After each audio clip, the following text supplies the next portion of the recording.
faire de la gestion de configuration, pousser des mises à jour de configuration, des changements de DNS, des ajouts d'utilisateurs, ce genre de choses, directement avec... Changer une clé de registre. On va changer une clé de registre, on peut le faire directement avec OCS. Comment ça marche la télédiffusion d'application? Eh bien en gros, je vais prendre un paquet, par exemple Firefox, que j'ai envie de déployer sur des postes. Je vais prendre ce paquet, et ce paquet, je vais l'uploader sur le serveur d'OCS. OCS va zipper le paquet et va me demander en combien de fragments je vais vouloir le découper. Donc les fragments sont plus ou moins gros, plus ou moins petits, ça dépend de la taille de votre réseau, ça dépend donc des liens que vous avez, et ça dépend du temps que vous avez aussi pour déployer. Une fois que le paquet a été découpé en fragments, il est stocké sur un serveur web, et donc après mis à disposition des agents. Les agents, eux, ils se connectent au serveur en demandant s'ils ont quelque chose à faire, et le serveur leur dit oui, il faut télédiffuser un paquet, Firefox 3.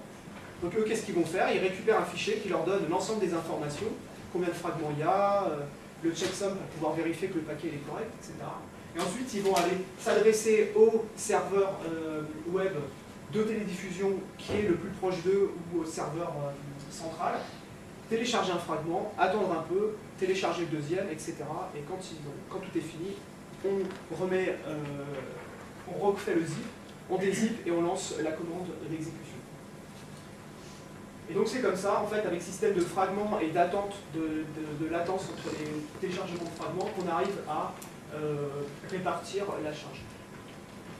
Qu'est-ce qu'on peut télédiffuser? En gros, DNSI, donc pour Windows, des .exe aussi. On peut télédiffuser des paquets Unix, type Debian par exemple.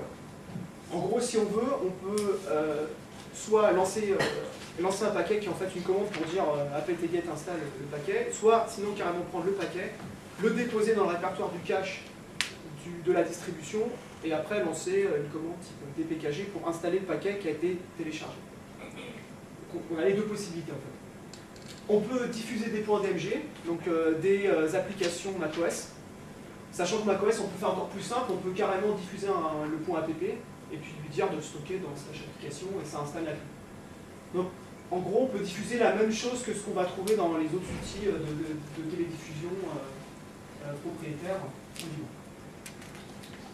Et donc les paquets sont toujours stockés sur le serveur web. Et donc c'est toujours l'agent qui contacte le serveur pour savoir ce qu'il a à faire. Ce qui est différent de certains autres produits libres qui, eux, poussent l'information, poussent le paquet vers les postes clients.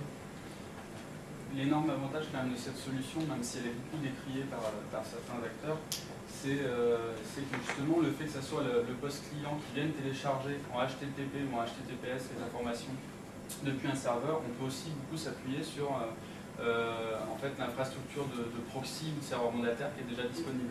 Ce qui fait qu'en fait, chaque client va retirer quelque chose qui est déjà en cache du serveur mandataire le plus proche. Donc on va encore avoir une deuxième économie de bande passante. Et puis c'est extrêmement peu intrusif sur le poste de travail, puisque de toute façon, la capacité pour un poste de travail à pouvoir télécharger des choses depuis HTTP, enfin sur de l'HTTP, normalement c'est ouvert. Alors que de faire du push sur un agent, souvent ça veut dire un port spécifique ouvert, enfin, c'est beaucoup plus intrusif en termes de sécurité pour les postes clients. Donc cette stratégie, moi je continue d'y croire, je pense qu'elle est très très bonne pour la sécurité des performances. En tout cas, elle fonctionne sur des gros parcs et c'est pour ça qu'elle avait été conçue à la base. Voilà un peu pour OCS. Je vais assez rapidement, disons qu'OCS, nous, de notre expérience, c'est, je dirais un peu un outil de boîte noire. La plupart du temps, les gens ne voient pas l'interface OCS. L'interface OCS est vue que par certains techniciens et après les données elles sont traitées dans GPU. Les gens vont dans l'interface OCS seulement quand ils ont besoin de modifier le comportement du serveur ou des agents ou alors de faire la télédiff. C'est tout. Donc en gros, OCS c'est la boîte noire qu'on met, ça marche très bien, ça fonctionne bien et les gens vont intervenir dessus que pour la télédiff. Et après le reste, c'est géré au niveau de GPU.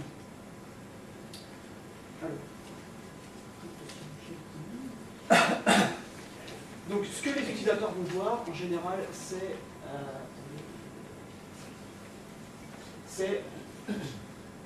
GLPI qui est mon truc. Donc les deux logiciels, c'est deux projets séparés.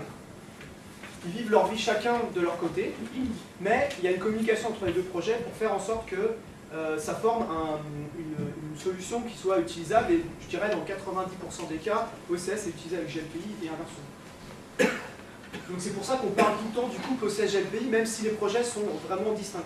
Ils ne sont pas gérés de la même manière, ils n'ont pas les mêmes modes de contribution, mais quand même ils fonctionnent ensemble et ils continueront à fonctionner ensemble. Donc GLPI, c'est un logiciel libre qui est un gestionnaire libre de parc informatique. Donc lui, son but, c'est pas de faire l'inventaire, ça c'est OCS qui le fait, et il le fait très bien. Par contre, lui, son but, c'est de gérer le matériel, et après, dessus, offrir d'autres services, comme on va le voir. Donc je vais passer rapidement sur le besoin, parce que ça c'est déjà exprimé. Je ferai une présentation de ce qu'est GLPI, donc le projet aussi. Ensuite, montrer les fonctionnalités de la version stable, donc à l'heure actuelle. Puis, un aperçu de la prochaine version, ce qui va arriver dans la prochaine version. Quelques cas d'utilisation. Je m'attarderai un peu sur les plugins GLPI parce que même si le cœur de l'application fait pas mal de choses, les plugins, ils rajoutent beaucoup de fonctionnalités en plus. Et en général, on ne déploie pas GLPI tout seul, on rajoute des plugins avec. Puis une conclusion et après le retour d'expérience et vos questions. Bon, en gros, ça, on l'a déjà vu. Est-ce qu'on sait combien de matériel on a, combien de logiciels, combien de licences?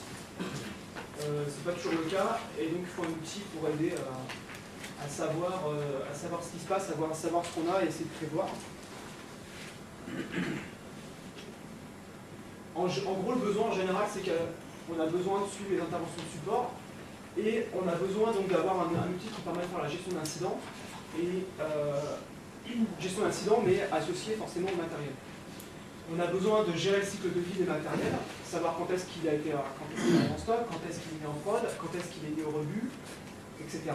Et on veut gérer les licences de manière globale, c'est-à-dire je veux savoir globalement combien de licences Windows j'ai, combien de licences Office j'ai, combien d'OpenOffice j'ai sur mon parc, etc. On veut pouvoir contrôler les applications utilisées et on voudrait pouvoir aussi faire de la cartographie ou de la topologie réseau. Eh bien, on va voir ce que GLPI peut faire pour tout ça. Il ne peut pas forcément tout faire, mais il peut déjà en faire une bonne partie. Donc qu'est-ce que GLPI? Donc GLPI, pareil, c'est un autre logiciel libre qui est français. Donc en fait, tous les développeurs, en gros, d'OCS et GLPI sont français. Il y a quelques contributeurs d'OCS qui sont étrangers, mais la plupart, c'est des français. Au niveau de GLPI, on a des contributeurs qui sont étrangers pour les traductions, puisque le produit il est traduit dans une vingtaine de langues à peu près. Mais tous les corps développeurs sont français. C'est un projet donc libre sous licence GPL qui est 100% web et qui est basé sur la plateforme LAMP habituelle. Donc Apache, MySQL, PHP et comme pour OCS, ça peut tourner aussi sous Windows, même si moi je préconise que ça tourne sous Linux, ça pose moins de problèmes d'expérience. Et donc le logiciel, c'est un logiciel intégré. Alors, en libre, en fait, on peut trouver beaucoup de solutions qui font chacune leur partie. Il y a des très bons outils de gestion de ticketing, peut-être même meilleurs que GLPI, même sûrement, mais ils ne font que du ticketing. Il y en a d'autres qui font que de la gestion de parc, il y en a d'autres qui font que de la supervision. GLPI, il essaye de regrouper ça avec un objet principal qui est par exemple la machine, et dessus, je vais mettre tout le reste. C'est-à-dire, je vais mettre les incidents, je vais mettre la vie de la machine, son historique, etc. Donc, les grandes fonctionnalités qui sont offertes par l'outil, c'est la gestion de parc. Donc ça, je me base sur les données d'OCS pour faire la gestion du parc en temps réel. La gestion des réservations. Quand j'ai mes objets gérés, je peux gérer les réservations dessus. Il y a une partie helpdesk assistance, et avec, bien sûr, va la partie FAQ, base de connaissances.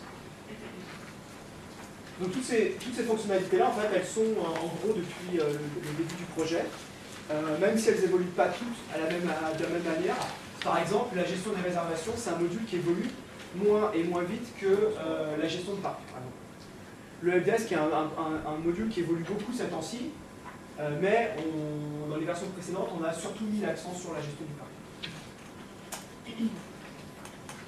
C'est l'interface de GLPI, en gros, c'est une console centralisée sur laquelle on va essayer d'afficher l'ensemble des informations.